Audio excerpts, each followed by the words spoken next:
Kementerian PUPR mengelontarkan anggaran 35 miliar untuk menjadikan Jalan Jenderal Sudirman Kota Prabu Mulih menjadi 4 lajur. Selain memperlancar arus lalu lintas kendaraan, juga mengurangi angka kecelakaan.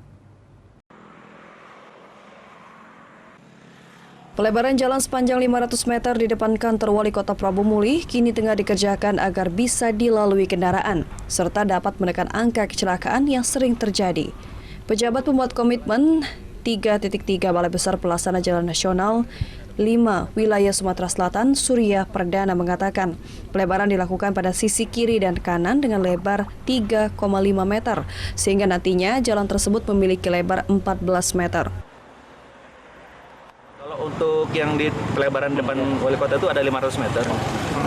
Jadi titik tengah kantor Wali Kota ditarik 250 ke arah pengadilan, 250 ke arah Polres. Itu kalau nggak salah yang di ke arah Palem, kalau Indra lainnya sampai di pabrik CV apa kayak ada Sugiarto-nya. Oh iya. Kalau yang arah Prabu Mulihnya pengadilan maju sedikit. Itu kan sekarang 2 lajur yang existing.